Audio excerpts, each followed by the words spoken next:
there's so many things that we could jump into, but my whoever's kind of in this role and kind of comes up and just offers a word, just kind of offers their reflections from the week and a piece from their own story and how they engage the passage, not the totality of the whole passage. And for me, it was that verse that Sam brought up in 44. How can you believe since you accept glory from one another, but do not seek the glory that comes from the only God? I think since last week when we studied the lame man at the pool of Bethesda, I think I've just really been startled by that possibility of like ignoring a healing because you're mad. The misfocus. I've really been disturbed by that. And I think I just brought that disturbance in this week. And I remember, in John 20, when the author of John is kind of telling the person that he's writing this to, he's telling him or them, the community he's sending it to, the intentions of the writing. And he says in John 20, "But these are written that you may believe that Jesus is the Messiah, the Son of God, and that by believing you may have life in his name." So that's like the intent of the whole. I'm writing this for this purpose. And that's why scenes like this and conversations like this are included here, but not included in other Gospels. Because some of the other Gospels, the author had a different purpose for writing it, so they included different things from the life of Jesus, different conversations, different events, because they're writing for a different purpose. And this is where we see a conversation like this, and why would this be included? Well, John is trying to write that you may believe that Jesus is the Messiah, the Son of God, and that by believing you may have life in his name. And there's a lot of foundations of belief here. The reality of Jesus, claims about Jesus, the plurality of witnesses to Jesus. But I was caught by the barriers to belief. Not the claims to be believed, but the barriers to belief. What could make a heart so hard and eyes so blind that you reject what is in plain sight? And we've been talking like back in John 1 and John 2 about things, God at work in ways that are unseen around you. But this is not that. This is plain. Some of these situations are plain.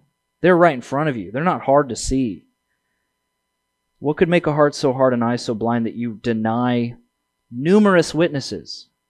You like John the Baptist and then you just ignore that he said this stuff. Or Moses. You love Moses, but you ignore that he said this stuff. You appreciate witnesses and then you deaf to them on certain matters. What would make a heart so hard and eyes so blind that you'd be mad about a healing because it happened on the Sabbath? And if you're bothered by that question, I'm bothered by that question. I think 44 is a really important verse. How can you believe? He's looking them in the eyes, and he said, "How can you believe? Since you accept glory from one another, but do not seek the glory that comes from the only God." That's the answer to that question. I think I was just startled by it this week, that a serious threat to the tenderness of my heart, the receptivity of my heart to what God is up to in the world, and the clarity of my eyes to see what God is doing in the world, is the praise of others, the opinion of others, the glory of others. Because from whom we want glory is to whom we grant authority. From whom we want glory is to whom we grant authority. And the reason why they have such a hard time believing or accepting or embracing the authority of Jesus is because it immediately threatens the glory that they want from those around them.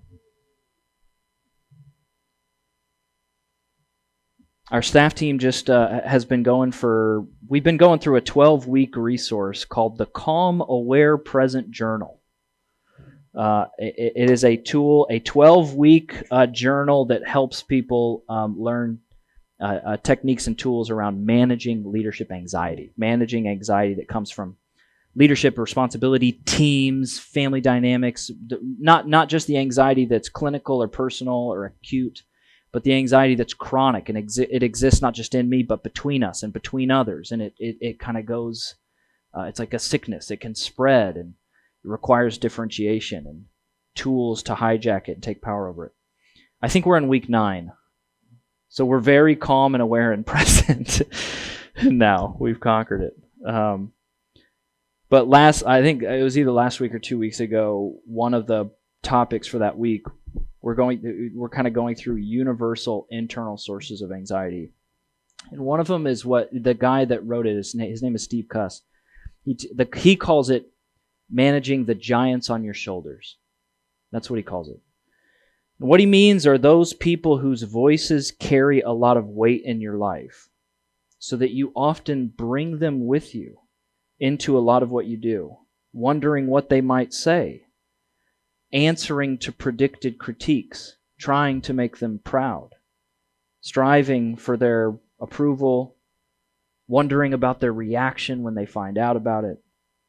It could be your parents or your siblings or something like that, either trying to make them proud or trying to live up to their expectations. And so without them even knowing what you're doing, you're bringing their voices, the giants on your shoulders, you're bringing them into everything that you do and the decisions you make and things you design and things you're deciding, the way you work. Or you could be not just making them proud, but you could be, if they had low expectations for you, you could be trying to prove them wrong. You could have a chip on your shoulder. You could be trying to buck against their opinions of you or their labels for you. But again, that's another way you're bringing those giants into the room. It could be your teachers or your classmates growing up in middle school or high school and trying to, again, impress them at your 20-year reunion, or wonder what they might say if they found out what you were doing, or answer their critiques, or buck against their criticisms or their expectations of you. It could be your current community. It could be your microchurch. It could be, if you have a team of leaders, it could be one or two people that are on your team of leaders. It could be other leaders in your field, or both in microchurch life or in vocational life. If you're like trying to be impressive or successful, or it could be your boss. It could be the people who have left you over time, the people who betrayed you, the people who criticized you, and you kind of carry their voices with you. And you're trying to sort of answer their critiques or predict what they might say. Live for them or against them. We all can have these giants on our shoulders, influencing our decision-making, our view of ourselves. And this is just one way. It's not the only way. It's just one way that glory from one another can distract us from the glory of God. That the opinions and the approvals of one another, this horizontal way that we live and view reality, and the glory that we give and receive to one another, can actually distract us from the glory of God. And from whom we want glory is to whom we grant authority. And this can look a couple different ways. Sometimes we settle for the praise and opinion of other people instead of the opinion of God. Like we literally are making a trade and we settle for the approval or the opinion or the renown or the affection of other people. Maybe it's because the approval of God or the opinion of God, the glory of God, is for some reason intangible or abstract or hard to perceive, and the glory of one another is tangible and visceral. And Jesus himself admits that. You have never heard or his voice or seen his form. And so it's easier said than done than to resist, not be overcome and given over entirely to the glory and the opinion and the affection given between one another, in order to kind of like hold out and wait for this thing that can sometimes, for them it's way different for us, let's be honest about that, but can sometimes feel intangible or abstract. It actually reminded me this week of the image of being stranded in the ocean. Like if your ship capsizes and you're on a plank of wood or something like that, and I don't watch movies. There's a lot of movies like that. That's a horrifying situation to me, so I won't watch those movies. So I haven't seen them. I think there's a lot of them. There's typically sharks involved at some point in the plot. There's 2 or 3 people. They're trying to figure out how to live and survive for so much time. That's right. It's just, you're in a hard situation. I still feel like Rose could have made room on the door for Jack. I'm in that camp for Titanic fans. I think it was very selfish. So there's an unnecessary loss of life. But it reminded me of people that are in that situation. I think is a great image for this, because people who are in that situation, you start to, over time, you start to dehydrate, obviously. If you don't have anything, you start to dehydrate. All you want is water. You're craving water, and you don't know when you're going to get it. And the biggest temptation is start drinking the ocean. But if you start drinking that ocean, if you start drinking a less than substitute, if you don't wait for the glory of real water and you start accepting the glory of that seawater, it kills you faster.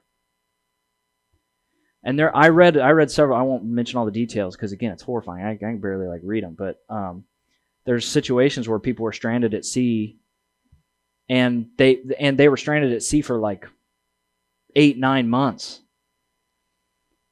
And 1 or 2 people are found and get saved, and the rest of their crew perished within the first month because they drank seawater. That's what did it. They just guzzled it, I just think it's a great image, wrapping your heart around the opinion and the approval and the glory of others, instead of wrapping our heart around the approval of God. That's all we want. It isn't just a net neutral. It harms you. It does damage. It's worse.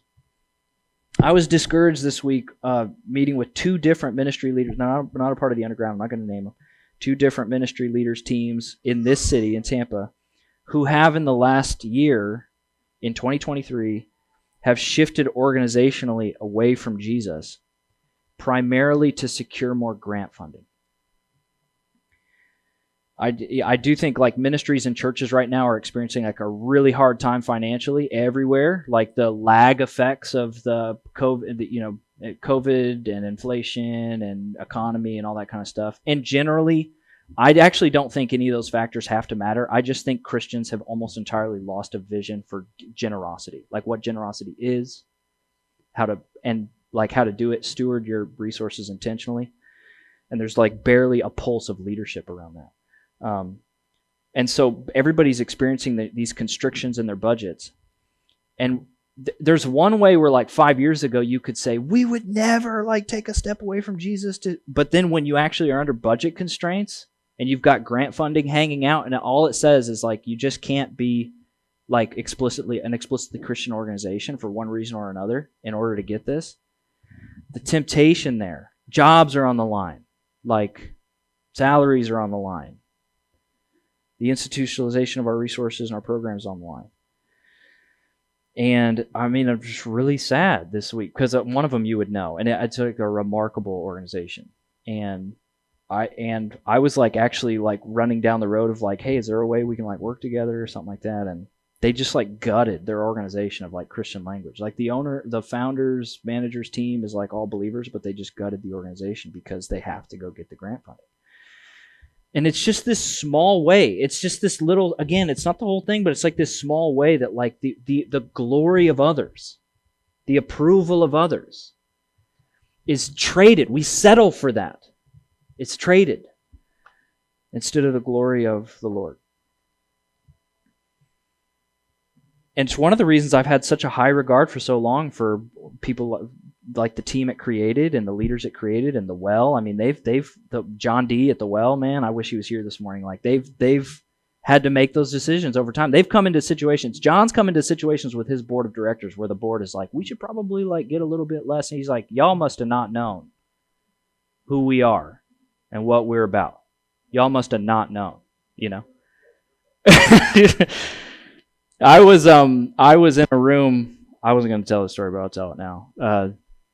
I was in a room with the university area community development center up 22nd for the University Area Partners Coalition. It's basically all the social service organizations, city leaders, politicians, major employers in the university area all get in a room once a month and sit down, and it's just networking and collaboration and that kind of stuff. And I've never gone. John's been telling me for 3 years, you got to come to these things because he goes to all of them, and I just haven't prioritized it. But they invited me to come because they wanted to do a faith leaders, a panel on faith and social service collaboration for the good of the city and for the good of the area. So I went to sit on this panel, and the panel ended up just being me and Tommy from Crossover. It was just, I was like, that's not a panel. But that's two guys having a conversation. So Tommy and I were there, and I love hanging out with him. And so we sat down, but you can, so we get up in front of people, and you can kind of feel there's a little bit of tension in the air, right? Like there's a whole lot of like non-Christian and either atheist or agnostic or even like all to other faiths. Like it's a very interfaith kind of environment. And Tommy and I are only representing like one faith in the area. And there's a lot of social services in the area who have been burned by church relationships. So you can tell there's like a little tension around the conversation. So we're trying to be really gentle and really wise about how to go about the conversation. So we explained the underground, all this kind of stuff, and he explained Crossover. We talked a little bit about what we do in the area and our hopes for the area. And then it came out to a Q&A, and there was an older black man in the front row that, like, as soon as Q&A started, he just shot up his hand. And they brought over a mic to him. He grabbed the mic, and he said, look, we have this area that I've been in this community my whole life. I've been serving this community my whole life. We have a lot of drive-bys. And in my head, drive-bys mean a very different thing. But what he meant was organizations driving by, securing a grant, spending the grant money, and then leaving as soon as they leave their grant money. They don't actually care about the community. So he's like, man, we got a lot of drive-bys, and like explain that for a minute. And then he was like, I know Tommy. I know Crossover. They've been here for a long time. They've been doing the work, all this kind of stuff. I don't know you. I don't know the underground. Never heard of the underground. Why am I supposed to trust you or listen to you? How are you not a drive-by? And the whole time, now again, John D. has been going to these every week for years. Everybody in that room loves John. John's just got swagger in that room, man. Like everybody's like, John. And Dahlia, who does Well Fed, she's part of that community. She does Well Fed. Everybody loves Dahlia. Everybody loves John. And the whole time I'm talking, I never said anything about the well being a part of the underground because, again, I don't know if that's in John's best interest. Like, he's trying to navigate those relationships, his relationships or whatever. Like, so it's like he gets to decide if he wants. I don't decide for him. He gets to decide if he wants to disclose that or whatever.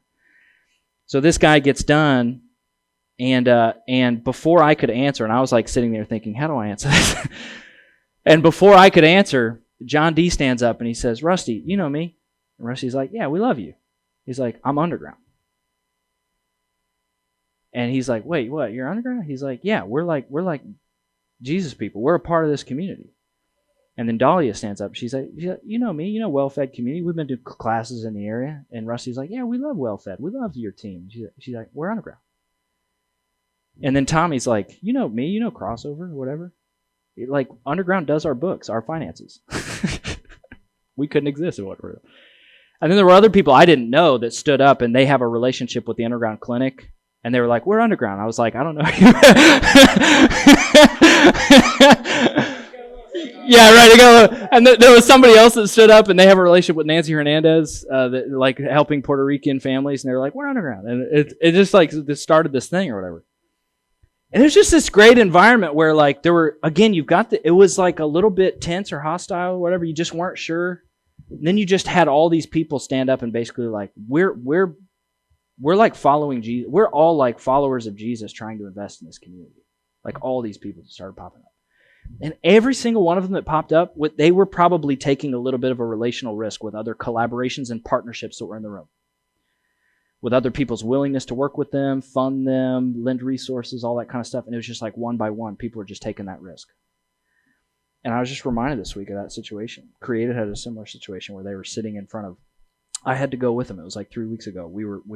I was sitting with a couple of leaders from Created in front of the Created Women's Club, which is a very secular, not Christian-oriented at all, funding group over in Clearwater. And they were offering to give Created $100,000 to start a sanctuary house in Pinellas County.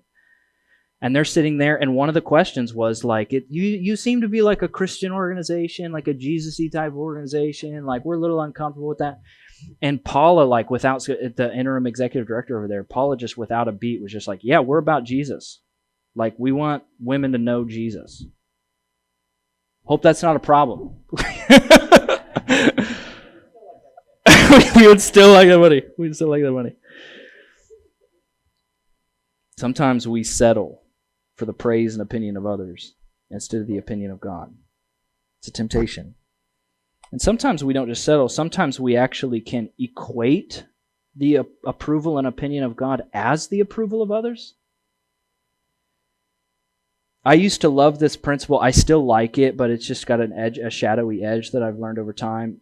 We used to, in church planting, church leadership circles, we used to always say, like, you should want to cultivate a church, a microchurch, a city church. You should cultivate a church community that if it were to close tomorrow, the city would be sad, not glad.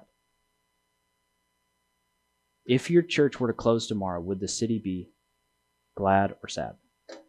And I used to always think, like, I want to lead a church that the city, like, rejoices that we exist. And if we were to close, they would notice and they'd be sad about it.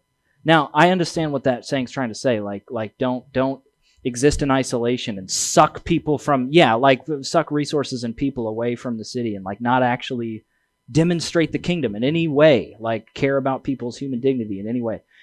But it's a tricky thing to say, like, whether or not we were faithful and God is pleased with us is totally dependent on whether or not the city around us is pleased with us. That is dangerous. That is dangerous. That the way to discern if God is pleased is if others are pleased. That is very dangerous. You look at almost every picture of faithfulness in the Scriptures, they were killed. People were glad that they were dead, you know. Yeah, 100%, including Jesus. Sometimes the approval of God and the approval of others is not aligned, and one or the other has to win. You cannot receive the glory of others and the glory of God. There are certain situations where you just can't.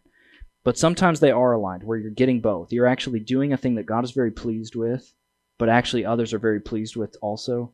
It's just really important to know the difference between the two and to whom you belong. What voice really matters? I've really appreciated that about Sammy Ortiz, Youth Entrepreneurial School. I mean, Starbucks gives him money like 4 or 5 times a year, and grants and honors or whatever. And that dude will show up at a Starbucks and get an award, and he'll just share the gospel publicly with all of them. It's almost like, we have to give you this money because we love what you're doing, youth, and nobody else is doing it. We know you're going to talk about Jesus, and we're going to sit here and almost pretend like it's not happening. But he just keeps doing it, man. He does not stop. He does not stop. He doesn't let it. Damon Thrash, this a week and a half ago, so proud of him.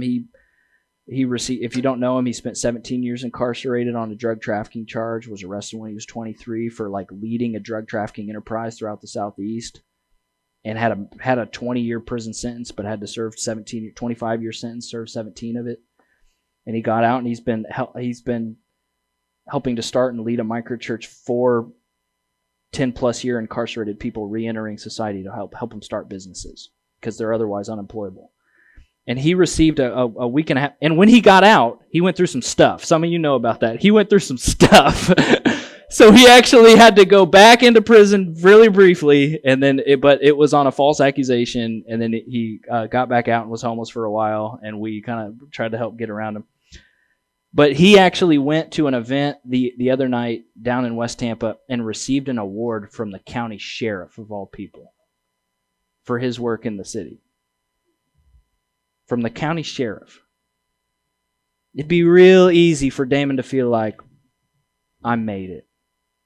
That's what this was all for. I'm there. I got it. But man, he is like laser focused on the approval of the Lord. He's like laser focused on obeying Jesus.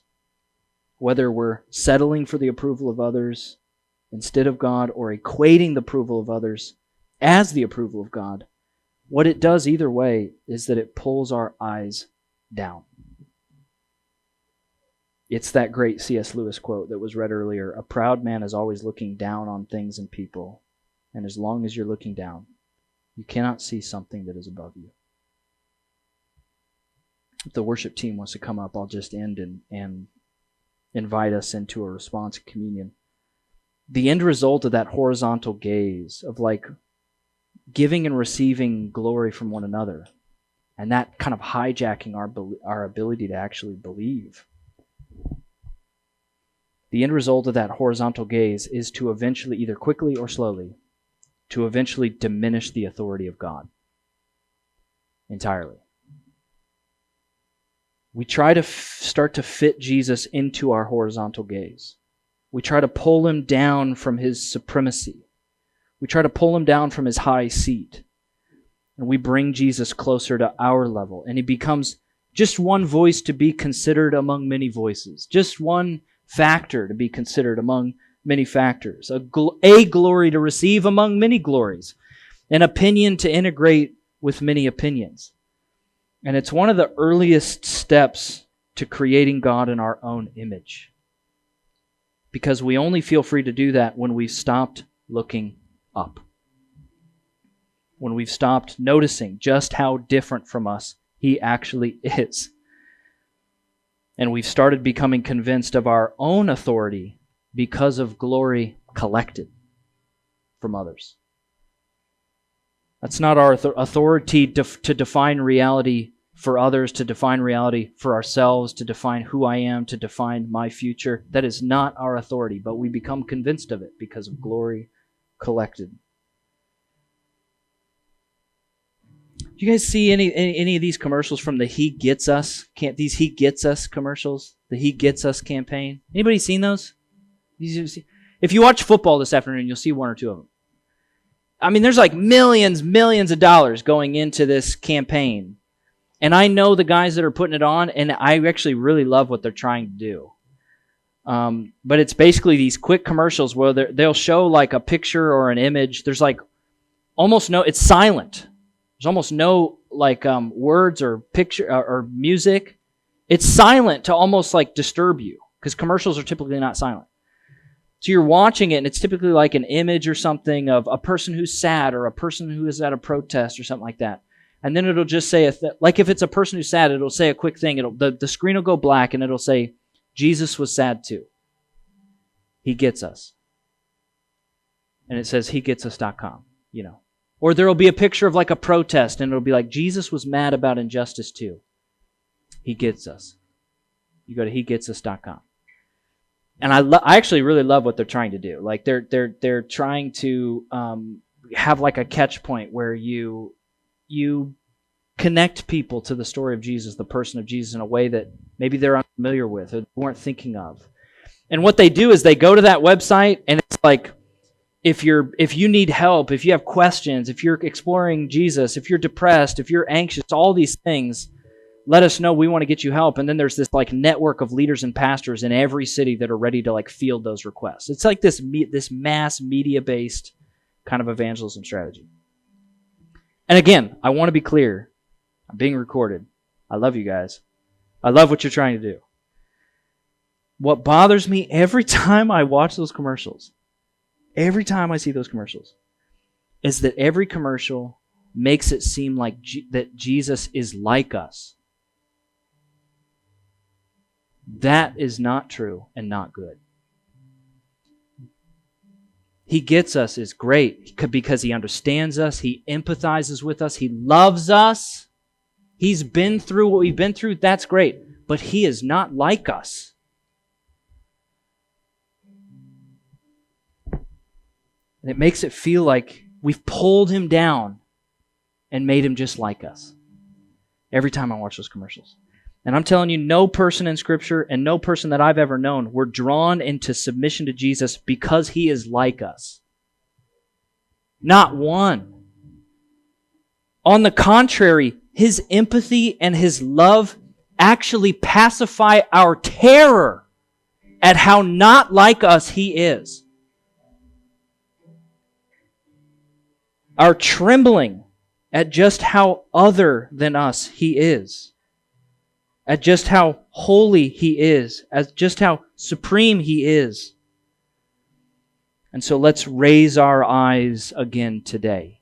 Leaders and missionaries, disciples, faithful ones. Let's raise our eyes again today. From whom we hunger for approval, we give authority. And his is the only authority that's real. And his voice of approval is the only voice that matters. He is one with the Father. He is holy, holy, holy. He is the creator and sustainer of all things. He is the beginning and the end. He is the source of all authority. He is entrusted with the right to judge. He is the giver of life. He is the one who raises up dead things. He is the condemner of evil. He is the definer of justice. He is the protagonist of all of Scripture. He is the way, the truth, and the life. He is the King of an everlasting kingdom. He is the King of me. He is the King of you. He is the King of us. And as we come to the table this morning, we come in fear and in trembling because He is not like us. We come in fear and trembling, and we renounce the glories of this world. We renounce the glories that we give and receive from one another. And we remember at the table that our fear and our trembling at how other He is, how supreme He is, that fear and trembling is quenched by His word of love for us. And we come away from the table knowing that His word, His voice of approval is all we actually want and crave forever.